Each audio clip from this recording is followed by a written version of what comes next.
This car was launched about 2 years ago, but we are reviewing it because some of our reviewers asked us to look at the Honda City. Well, we asked Honda for a car, and they, at quick notice, they got us this Honda City Hybrid. Now, where does the City Hybrid sit in the lineup of cities? Highest grade is 86,000, and this one is placed just below the highest grade. So in other words, the specs and trim is one grade lower, and this is at 84,167. The lowest grade City is around 73k. So in between there are one or two other models, but so where the Honda City Hybrid sits is just below the top of the spec. Yeah. Okay. Looking at the car from the outside, you can see that it's a pretty nice looking shape. It's still very valid today. The front is broad and low, so you get good vision, and those are headlights. Yeah, let's look at the headlights. Those are halogen headlights, but the DRLs are LED. Going to the side, you can see that this one has got 16-inch wheels. These are 185, I think. Yes, the size is 185/55 R16. Good years, I think. And the brakes are ventilated front and floating calipers.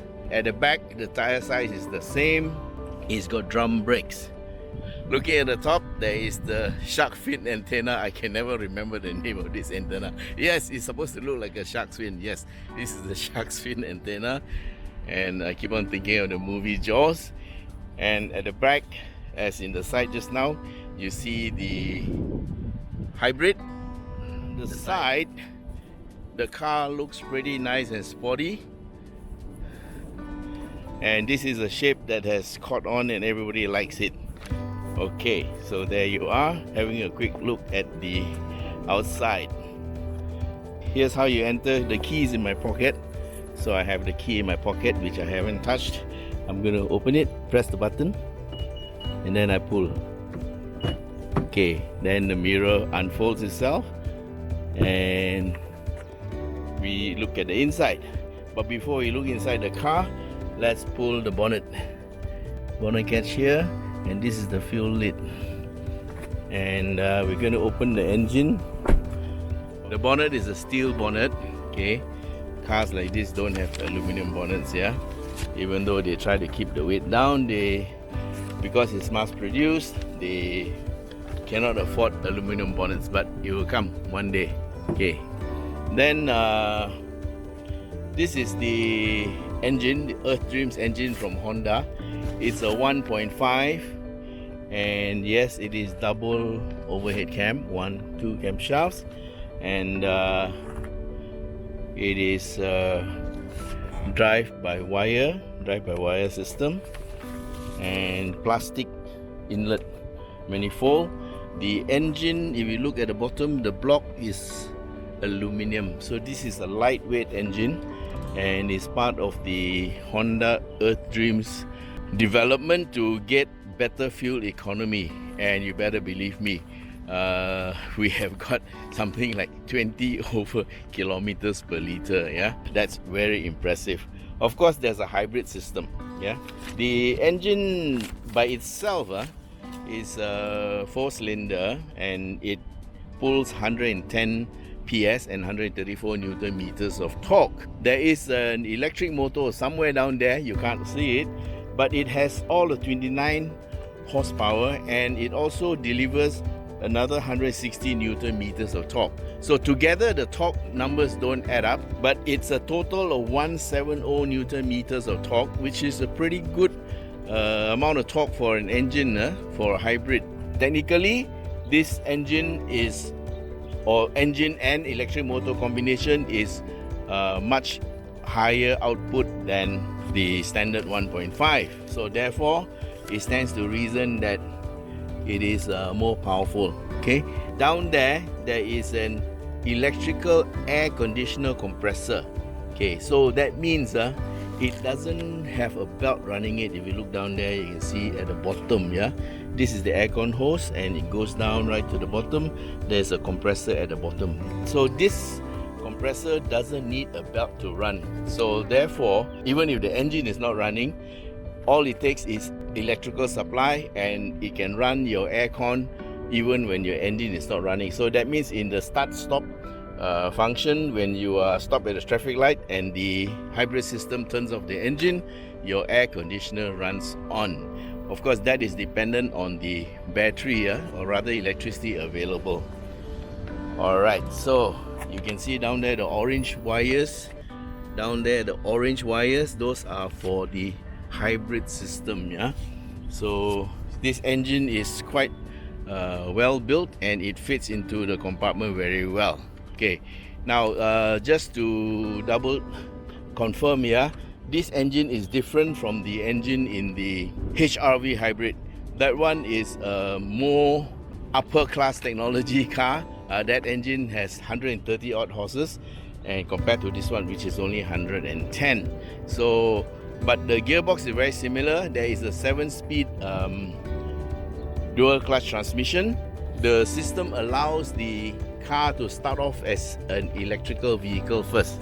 When you start off the car, it always starts off in electric vehicle mode first, and it may just be for a second or it can be as long as 2 kilometers. That depends on the power on the battery, yeah. So it could be just maybe even half a second. It starts off electrical mode, then it finds it's not enough power, you will start the engine. Okay, here's stepping into the car. First off, the seat controls for the Honda City Hybrid, these are mechanical. Okay, the first one on the right, this is for the height adjustment, and this is to adjust the rake, okay, of the seat. And the seat itself is fabric. It's not leather, it's fabric material, and it looks pretty okay. And there is nice contours to hold the people, to hold you in your position when you're driving. Handbrake, of course, is mechanical, and there's the gear lever.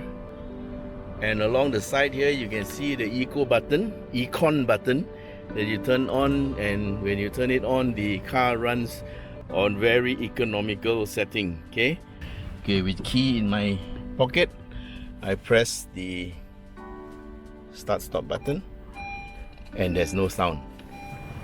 It says ready to drive because it is on electric mode, so it will only run the engine when the electricity depletes, yeah.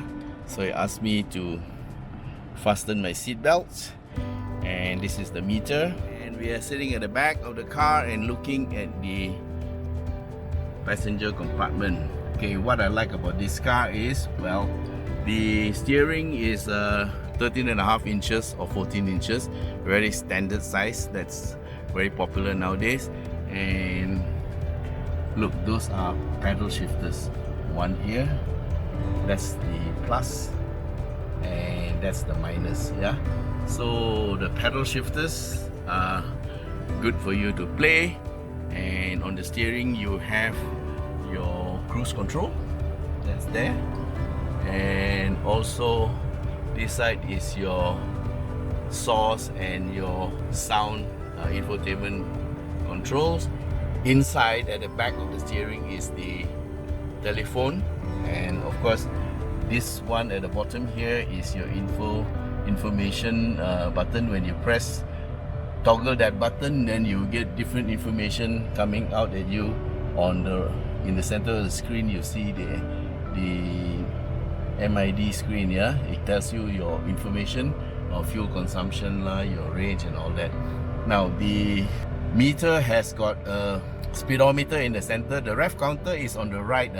You have to toggle the thing to get the ref counter, and the ref counter is not analog, it is digital, and it's like bars going up the screen, so it's different. Yeah, and on the left it tells you blue and green to tell you whether you're using the charging or using the power, and the gear shift Yeah, we've been idling the car quite a bit, but it now shows 20 kilometers per liter, which is still very good. And there's the toggle switch at the bottom here. This is the toggle switch. You press this button and the readout changes. So here is the readout that changes, and you can see now. Okay, that is how long we have gone. We have a 611 kilometers of range. I've gone to Genting and back, and the fuel has hardly moved down. We have averaged 20 kilometers per liter. This is a 6.8-inch screen on my favorite radio station, and you can press here to go home, and it shows you Bluetooth audio settings and phone and AM and FM. Yeah, the aircon louvers are quite nice. There's this at the top, and aircon is automatic digital control, climate control, and it can control temperature and fan speed. Only one temperature, one fan speed for everybody, because that's your power button. And the dashboard is made of hard plastic, but it's pretty well contoured and textured, so it looks pretty classy, but if you touch it, you'll know it's hard plastic. Okay, on the passenger side, there is an armrest, and of course those are the door handles. Nothing very spectacular. Okay, interestingly, the gear stick here, well, it's not so much a gear stick, it's more like a remote control. Yeah, so if you look at the gear shift pattern, okay, you can't see it here, but it's better to see it on the speedometer. You see, to move forward, you pull to the right and down. To go into reverse, you pull to the right and up. And then if you pull to the left or pull straight down, you get low gear for climbing hills. These are aircon louvers, which is quite good, and it allows the back passenger to enjoy some of the aircon. And down there are two power outlets. Okay, there's one in front and two at the back. So I don't see a USB. Could be inside in the compartment here, but you can stick your phone charger or your, the cigar lighter charger for your USB. And these are my legs, and the seat is in my normal driving position. Look at the amount of leg room. There's at least 10 to 12 inches between my hand and the back of the seat. Okay, that is the other seat, which is in the normal default position, and that's about 2-3 inches behind the driver's seat. I'm not that tall, but I think even a tall person would have no problem sitting at the back. In terms of leg room, this car is one of the best, and they still have the little hole down there for you to put your shoes. Okay, my feet actually only reach here, but if I stretch out, yeah, you can put them under the seat. Alright, here on the back seat, on the right hand side, this is the seat, and this is beside the seat. These little louvers here are a very interesting part of the hybrid. It actually is a vent here to draw air in for the battery that's behind here, and this is to cool down the lithium ion battery. So it just draws air from the air conditioning. In terms of airbags, there is of course one in the horn here, and there's one on the dash. That's for the driver and passenger.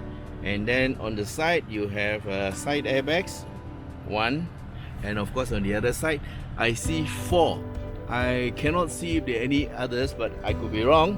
There could be more than 4, but that's all I see at this moment. Let's look at the boot.